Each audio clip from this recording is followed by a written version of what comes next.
ఉగ్రవాదులు కాల్పుల్లో నెల్లూరు వాసి మృతి చెందారు. మధుసూదన్ కుటుంబం బెంగళూరులో స్థిరపడింది. కాశ్మీర్ విహారయాత్రకు వెళ్లగా టెర్రర్ అటాక్ కి గురైంది. మృతుడు మధుసూదన్ కు భార్య, 2 పిల్లలు ఉన్నారు. ప్రత్యేక విమానంలో మధుసూదన్ మృతదేహం చెన్నైకి తరలించే అవకాశం ఉంది. ఉగ్రవాదుల చేతిలో మృతి చెందిన మధుసూదన్ రావు ఇంటి వద్ద విషాద ఛాయలు అలుముకున్నాయి. మధుసూదన్ ఇంటి వద్ద నుండి తాజా సమాచారం మా ప్రతినిధి చరిత్ర కుమార్ అందిస్తారు. జిల్లా కావలిలో విషాదం నింపింది. ఈరోజు చేతికి అందొచ్చినటువంటి కొడుకుని ఆ కుటుంబం కోల్పోయింది. నెల్లూరు జిల్లా కావలి కుమ్మరి వీధికి సంబంధించినటువంటి తిరుమలరావు పద్మజ దంపతుల కుమారుడు మధుసూదన్ను పహల్గావ్లో ఉగ్రవాదులు అత్యంత కిరాతకంగా కాల్చి చంపారు. విహార యాత్రకు వెళ్ళినటువంటి మధుసూదన్ రావు కుటుంబాన్ని ఈరోజు ఉగ్రవాదులు కాల్చి చంపినటువంటి పరిస్థితి. ఈరోజు దిక్కు తోచినటువంటి స్థితిలో ఆ కుటుంబం నిలబడింది అనే చెప్పాలి. అయితే మధుసూదన్ రావు తల్లిదండ్రులు హృద్రోగ రోగులు కావడంతో ఎక్కడా కూడా మధుసూదన్ రావు కుటుంబ సభ్యులకు ఈ దురదృష్టకరమైన ఘటన ఇంకా తెలియజేయాలంటే పరిస్థితి ఉందని చెప్పాలి. ప్రస్తుతం మనం మధుసూదన్ రావు నివాసం ముందున్నాం. మధుసూదన్ రావు నివాసం ముందు కూడా పూర్తిగా పోలీస్ పహారాన్ని ఏర్పాటు చేశారు. ఎవరు కూడా ఇక్కడికి రాకుండా కూడా రిస్ట్రిక్షన్స్ ఏర్పాటు చేశారు. వాళ్ళ కుటుంబ సభ్యులకి ఇంకా కూడా అంటే ఎవరైతే వాళ్ళ తల్లిదండ్రులారో వాళ్ళ తల్లిదండ్రులకు తెలియనటువంటి పరిస్థితి. మధుసూదన్ రావుకు 2 సోదరీమణులు ఉన్నారు. వాళ్ళిద్దరూ కూడా వివాహం అయి ఉంది. వారికైతే ప్రస్తుతం సమాచారం అయితే వాళ్ళకైతే కుటుంబ సభ్యులకైతే సమాచారం అయితే అందించారు. అయితే ఇప్పటికీ ఆ తల్లిదండ్రులకైతే ఈ సమాచారం అందించేందుకైతే సాహసం చేయడం లేదు.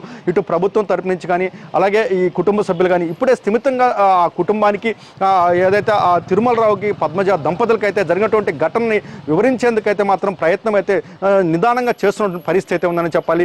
ఏదేమైనప్పటికీ నిన్న జరిగినటువంటి ఘటన దురదృష్టకరమైనటువంటి ఘటన ఏదైతుందో ఈ ఘటన అత్యంత హేయమైనటువంటి చర్యగా దీన్ని మనం పరిగణించాల్సి ఉంటుంది. ఖచ్చితంగా అంటే ఉగ్రవాదులు కుటుంబంతో వెళ్ళినటువంటి విహారయాత్రకు వెళ్ళినటువంటి యాత్రికులపై జరిగినటువంటి ఈ దమనకాండను అయితే మాత్రం తీవ్రంగా కూడా ఖండించాల్సిన పరిస్థితి ఎంతైనా ఉందని చెప్పాలి. అయితే ఇక్కడే పుట్టి పెరిగినటువంటి ఎవరైతే మధుసూదన్ రావు కష్టపడి చదువుకున్నాడు, ఇక్కడే విద్యాభ్యాసం పూర్తి చేశాడు, ఇక్కడే ఇంజనీరింగ్ పూర్తి చేశాడు. ఇప్పుడు IBM కంపెనీలో స్థిరపడి ఇప్పుడిప్పుడే కొంత స్టికాన్ అవుతున్నటువంటి నేపథ్యంలో కుటుంబానికి ఆసరంగా నిలుస్తాడన్నటువంటి మధుసూదన్ రావు ఈరోజు కంటికి కరువైనటువంటి పరిస్థితి మాత్రం కుటుంబ సభ్యులు జీర్ణించుకోవడం చాలా కష్టంగా ఉందనే చెప్పాలి. ఏదేమైనప్పటికీ నిన్న జరిగినటువంటి ఘటన పట్ల అయితే మాత్రం మధుసూదన్ రావు కుటుంబ సభ్యులు ఇంకా తేరుకోని పరిస్థితి ఉందని చెప్పాలి. మధుసూదన్ రావు పార్థివ దేహం అంటే 3 గంటల కల్లా చెన్నై ఎయిర్పోర్ట్కి చేరుకుంటుంది ప్రత్యేక విమానంలో.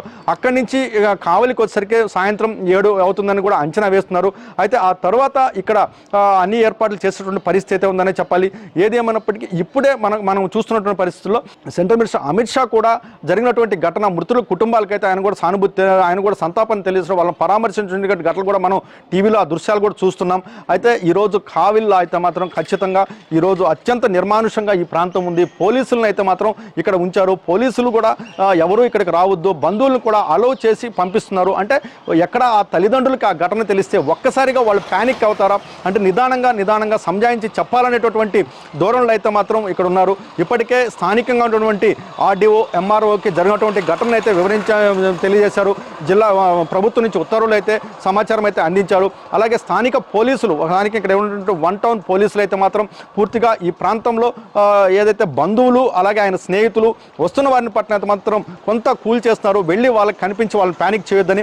అయితే అనుమతి ఉన్న వారిని మాత్రం మధుసూదన్ ఇంటికి పంపిస్తున్న పరిస్థితి. ఇప్పుడు కూడా మనం జరిగినటువంటి మధుసూదన్ నివాసం వద్ద అయితే మాత్రం నిర్మానుషంగానే ఉంచున్నారు ఈ ప్రాంతాన్ని.